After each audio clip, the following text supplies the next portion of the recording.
Roald Dahl's Matilda.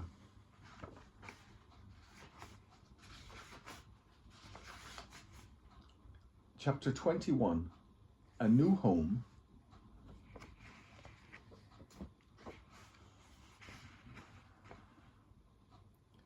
Later that day, the news began to spread that the headmistress had recovered from her fainting fit and had then marched out of the school building tight-lipped and white in the face. The next morning, she did not turn up at school. At lunchtime, Mr. Trilby, the deputy head, telephoned her house to inquire if she was feeling unwell. There was no answer to the phone. When school was over, Mr. Trilby decided to investigate further. So he walked to the house where Miss Trunchbull lived on the edge of the village, the lovely small red brick Georgian building known as the Red House, tucked away in the woods behind the hills. He rang the bell. No answer. He knocked loudly. No answer. He called out, "Is anybody home?" No answer. He tried the door and to his surprise found it unlocked. He went in. The house was silent and there was no one in it, and yet all the furniture was still in place. Mr. Trilby went upstairs to the main bedroom. Here also everything seemed to be normal, until he started opening drawers and looked into the cupboards. There were no clothes or underclothes or shoes anywhere. They had all gone. "She's done a bunk," Mr. Trilby said to himself, and he went away to inform the school governors that the headmistress had apparently vanished.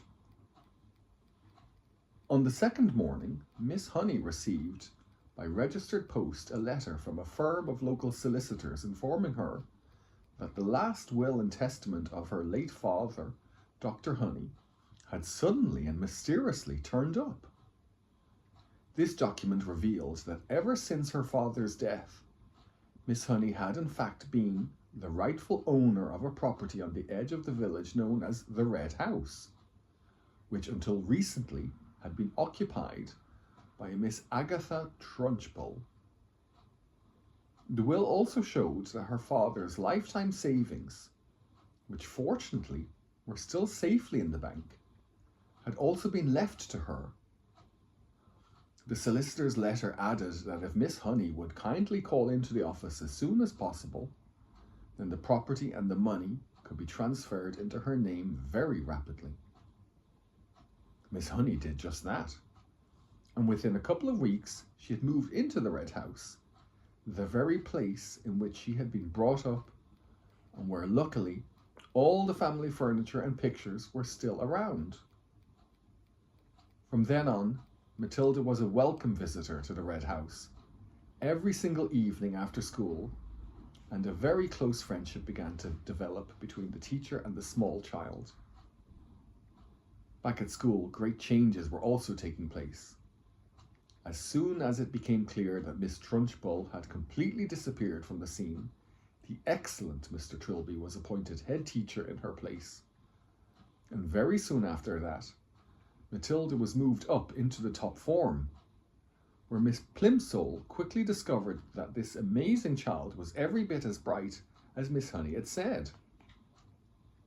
One evening a few weeks later, Matilda was having tea with Miss Honey in the kitchen of the Red House after school, as they always did, when Matilda said suddenly, "Something strange has happened to me, Miss Honey." "Tell me about it," Miss Honey said. "This morning," Matilda said, "just for fun, I tried to push something over with my eyes, and I couldn't do it. Nothing moved. I didn't even feel the hotness building up behind my eyeballs. The power had gone. I think I've lost it completely." Miss Honey carefully buttered a slice of brown bread and put a little strawberry jam on it. "I've been expecting something like this to happen," she said. "You have? Why?" Matilda asked. "Well," Miss Honey said, "it's only a guess, but here's what I think. While you were in my class, you had nothing to do, nothing to make you struggle. Your fairly enormous brain was going crazy with frustration. It was bubbling and boiling away like a mad inside your head. There was tremendous energy bottled up in there with nowhere to go. And somehow or other, you were able to shoot that energy out through your eyes and make objects move. But now things are different. You are in the top form, competing against children more than twice your age, and all that mental energy is being used up in class.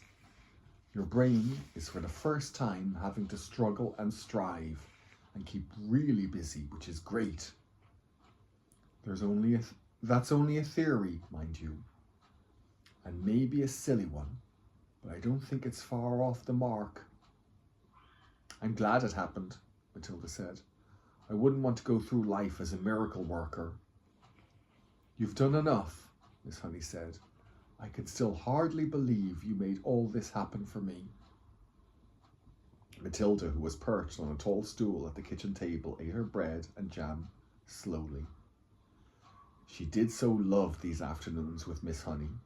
She felt completely comfortable in her presence, and the two of them talked to each other more or less as equals. Did you know, Matilda said suddenly, that the heart of a mouse beats at the rate of 650 times a minute? I did not, Miss Honey said, smiling.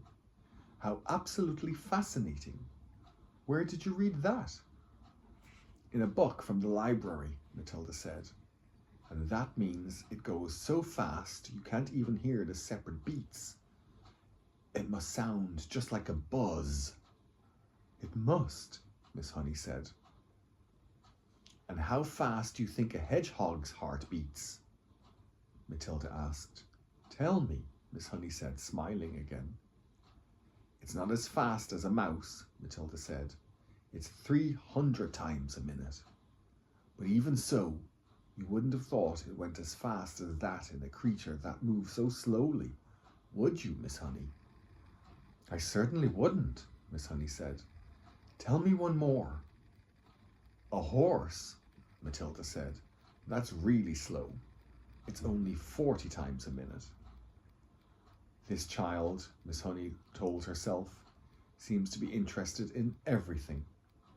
When one is with her, it is impossible to be bored. I love it.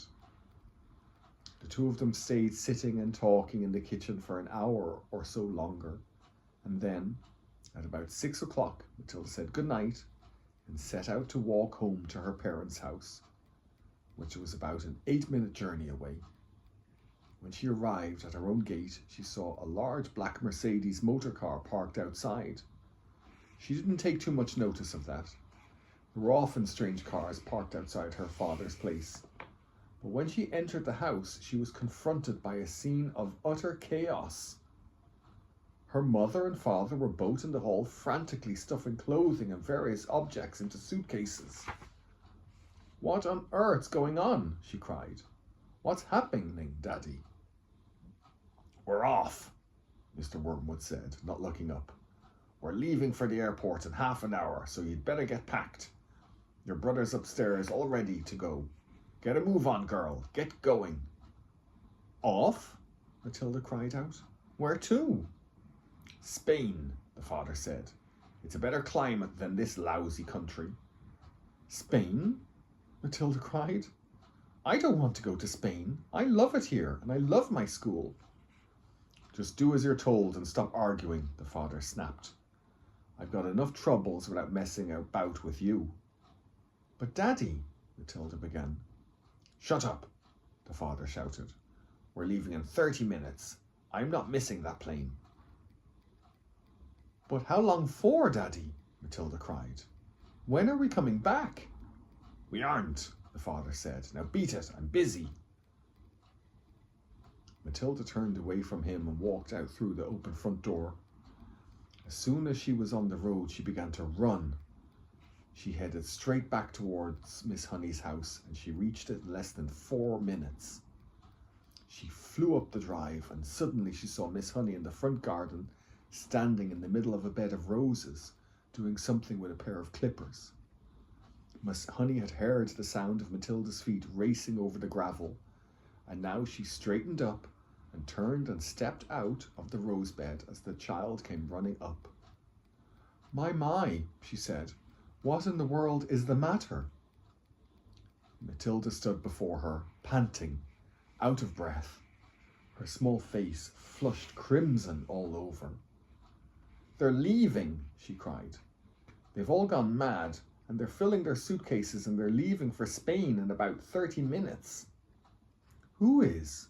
Miss Honey asked quietly. Mummy and Daddy and my brother Mike, and they say I've got to go with them. You mean for a holiday?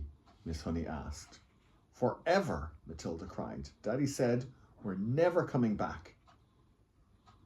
There was a brief silence. Then Miss Honey said, Actually, I'm not very surprised. You mean you knew they were going? Matilda cried. Why didn't you tell me? No, darling, Miss Honey said. I did not know they were going, but the news still doesn't surprise me. Why? Matilda cried. Please tell me why. She was still out of breath from the running and from the shock of it all.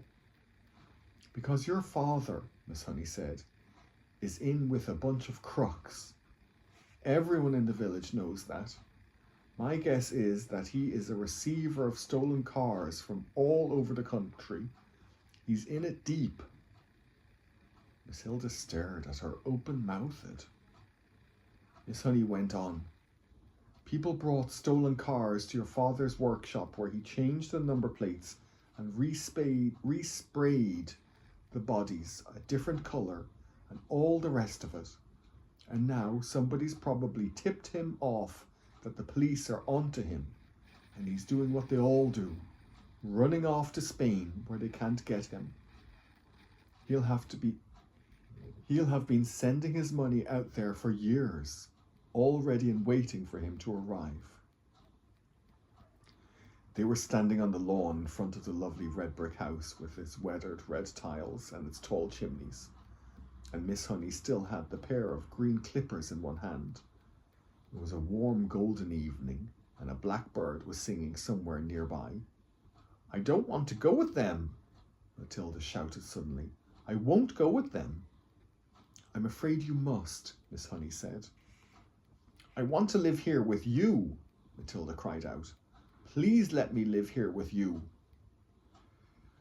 I only wish you could, Miss Honey said, but I'm afraid it's not possible. You cannot leave your parents just because you want to. They have a right to take you with them. But what if they agreed? Matilda cried eagerly. What if they said, yes, I can stay with you? Would you let me stay with you then? Miss Honey said softly. Yes, that would be heaven. Well, I think they might, Matilda cried. I honestly think they might. They don't actually care tuppence about me. Not so fast, Miss Honey said. We've got to be fast, Matilda cried. They're leaving any moment. Come on, she shouted, grasping Miss Honey's hand. Please come with me and ask them, but we'll have to hurry. We'll have to run. The next moment, the two of them were running down the drive together and then out onto the road, and Matilda was ahead, pulling Miss Honey after her by her wrist. And it was a wild and wonderful dash they made along the country lane and through the village to the house where Matilda's parents lived. The big black Mercedes was still outside, and now its boot and all its doors were open, and Mr. and Mrs. Wormwood and the brother were scurrying around it like ants, piling in the suitcases, as Matilda and Miss Honey came dashing up. Daddy and Mummy, Matilda burst out, gasping for breath. I don't want to go with you. I want to stay here and live with Miss Honey, and she says that I can, but only if you give me permission. Please say yes. Go on. Daddy, say yes. Say yes, Mummy. The father turned and looked at Miss Honey. You're that teacher woman that came once here to see me, aren't you? He said. And then he went back to stowing the suitcases into the car. His wife said to them, "This one'll have to go on the back seat. There's no more room in the boot." "I would love to have Matilda," Miss Honey said. "I would love to look after her with loving care, Mr. Wormwood, and I would pay for everything. She wouldn't cost you a penny. But it was not my idea, it was Matilda's, and I will not agree to take her without your full and willing consent." "Come on, Harry," the mother said, pushing a suitcase into the back seat. "Why don't we let her go, if that's what she wants? There'll be one less to look after." "I'm in a hurry," the father said. "I've got a plane to catch. If she wants to stay, let her stay. It's fine with me." Matilda leapt into Miss Honey's arms and hugged her, and Miss Honey hugged her back. And then the mother and father and brother were inside the car, and the car was pulling away with the tires screaming. The brother gave a wave through the rear window, but the other two didn't even look back.